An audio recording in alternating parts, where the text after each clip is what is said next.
안녕하세요. 저는 메가비뇨기과 평택점을 운영하고 있는 김현철 원장입니다. 오늘 제가 말씀드릴 주제는 급성방광염입니다. 급성방광염은 주로 남성보다는 여성분들에게 흔하게 발생하는 질환입니다. 보통 세균이 요도를 통해서 방광내로 들어가 감염을 일으켜 발생하는 급성염증성 질환입니다. 약국약을 드시고 버티시면 절대 안 되는 질환이고요. 갑자기 증상이 나타나는 급성방광염과 만성방광염으로 구분하지만, 여기서는 이제 일반인에게 흔히 다가오고 일시적 고통을 주는 급성방광염에 대해서 설명드리고자 합니다.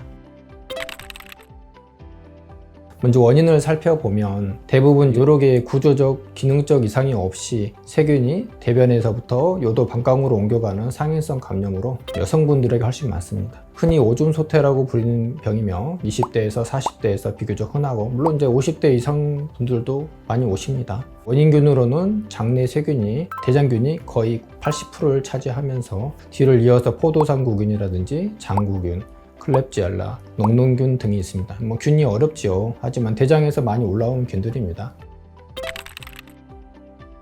특징적인 증상으로는 잦은 배뇨, 절박뇨, 소위 볼 때 아픈 통증, 아랫배 불편감, 잔뇨감, 빈뇨 이런 증상이 있습니다. 진단 방법으로는 소변 검사를 하게 되죠. 요 검사와 요 배양 검사를 시행하고 돼 있고요. 소변 검사에서 백혈구가 관찰이 되는 녹뇨의 형상을 보입니다. 세균이 관찰되는 경우도 있고요. 며칠 지나서 이제 결과가 나오는 요 배양 검사를 통해서 적절한 항생제를 선택할 수 있습니다. 최근에는 대장균의 경우에서 1차 항생제에 대해서 내성률이 30% 정도로 매우 높아져 있습니다. 그래서 예전에는 이제 항생제를 아무거나 써도 잘 죽어서 환자분들이 병원에 방문을 많이 하지 않아도 되는데요. 요새는 어렵습니다. 그래서 1차 약제의 효과가 없을 경우에는 이 배양검사나 현미경 검사를 통해서 적절한 항생제로 바꿔서 잘 치료해야 됩니다. 요새는 이제 여러 약제의 내성을 보이는 균주들이 점점 증가하고 있어서 한 달 이상 방광염으로 고생하신 분 좀 꽤 있고요. 따라서 다른 과 선생님보다는 이런 변화에 민감하게 반응하고 치료에 적용하고 있는 비뇨기과 의사의 역할이 점점 더 커지고 있다고 생각합니다. 중요한 합병증으로는 신장으로의 상행성 감염인 신우신염이 있고요.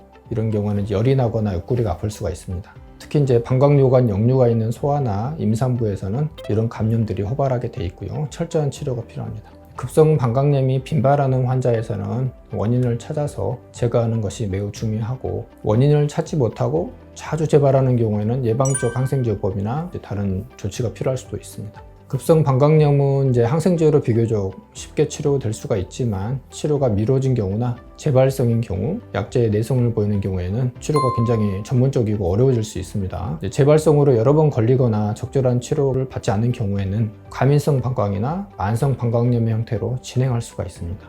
따라서 반드시 5일에서 7일 이후에 소변 검사가 정상인 것을 병원에 방문해서 확인을 하고 치료를 종결하는 것이 좋습니다.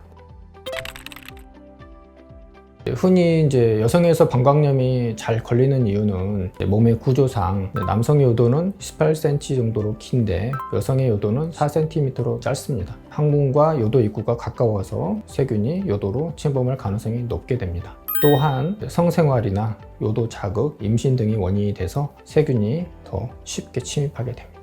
더군다나 외요도구 주위에 세균이 자라는 경우도 있어서 더 감염이 취약하게 돼 있고요. 이런 방광염을 예방하기 위해서는 저희가 강조합니다. 물을 평소에 1.5에서 2리터 정도로 많이 드시라고 말씀을 드리고, 또 대변을 본 후에는 휴지를 반드시 앞에서 뒷방향으로 닦으셔야 됩니다. 배뇨 후에는 휴지로 요도를 심하게 닦지 마시고 살짝 물기만 제거하는 형태로 소변을 닦아주세요. 성생활 후에는 바로 소변을 보시고, 성생활 한 날과 다음 날에는 평소보다 물을 더 많이 드시면 예방 효과가 있습니다. 지금까지 메가비뇨기과 평택점 김현철 원장이었습니다. 감사합니다.